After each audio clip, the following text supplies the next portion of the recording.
काय बनवते? पराठे.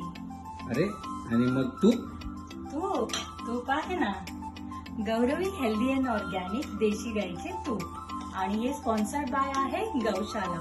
तुम्हाला जर हे ऑर्डर करायचं असेल तर मी डिस्क्रिप्शन बॉक्स मध्ये डिटेल्स मेन्शन करून देईल आणि स्क्रीनवरती पण तुम्हाला नंबर भेटून जाईल.